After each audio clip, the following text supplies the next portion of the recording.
আসসালামু আলাইকুম। বাংলা সংবাদে সবাইকে স্বাগত জানাচ্ছি। আমি চিন্তিয়া হক। শুরুতেই সংবাদ শিরোনাম।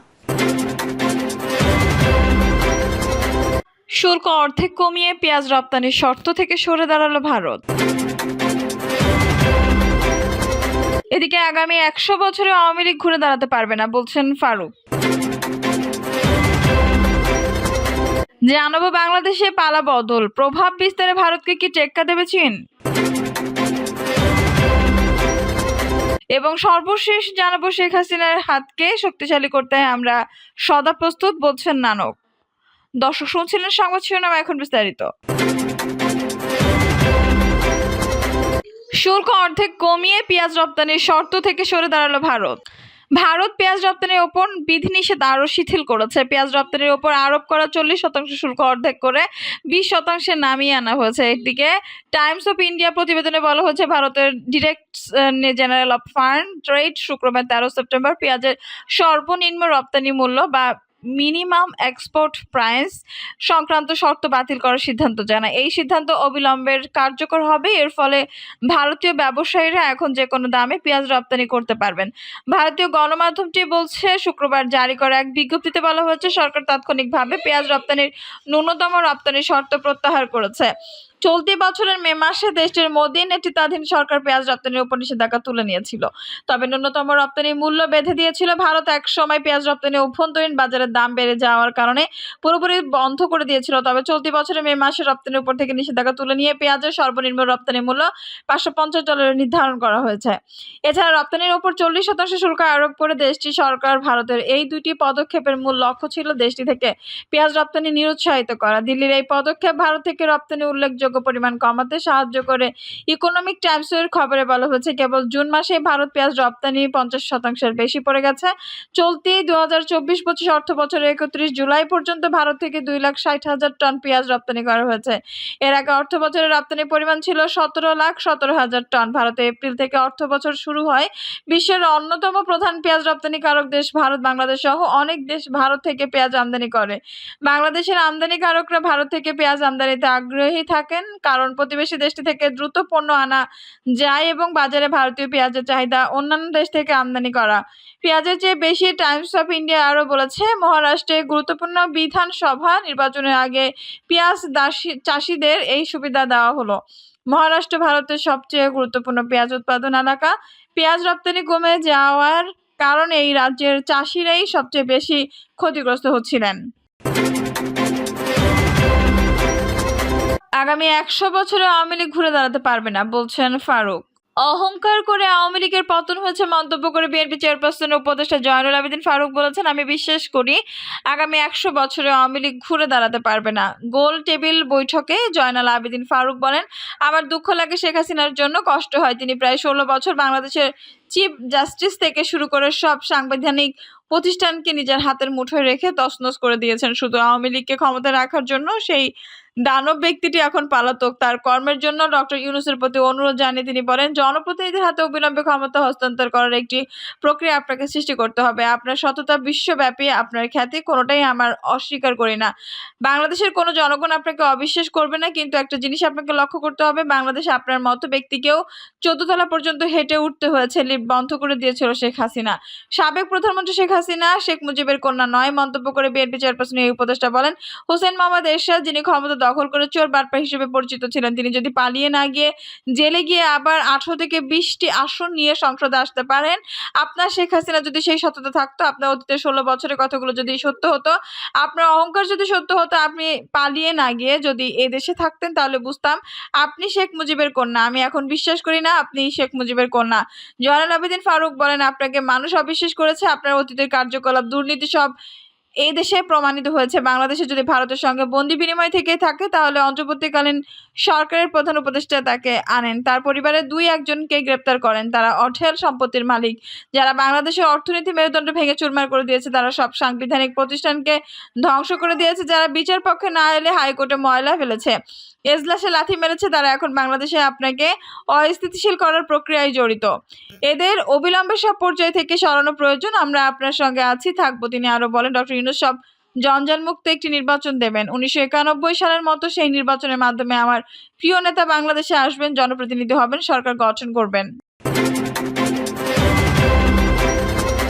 বাংলাদেশে পালাবদল প্রভাব বিস্তারে ভারতকে কি টেক্কা দেবে চীন?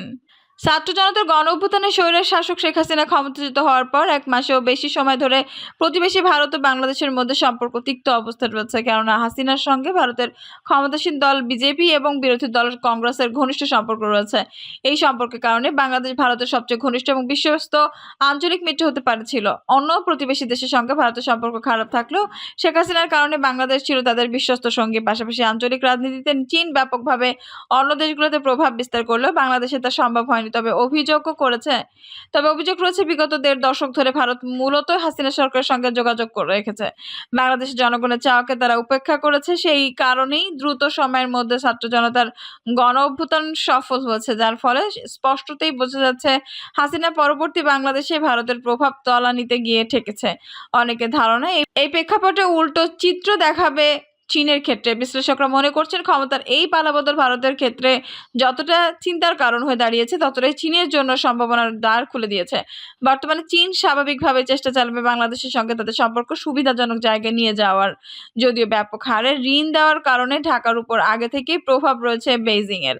তবে বাংলাদেশের এই বিপর্যয়ে ভারতকে চাপে রাখা চীনের জন্য খুবই সুবিধাজনক হয়ে উঠছে বলে অনেকে মনে করলেও দেশটি ততটা সফল হবে না বলে মনে করছেন ভারতীয় বিশ্লেষক ও গণমাধ্যমগুলো।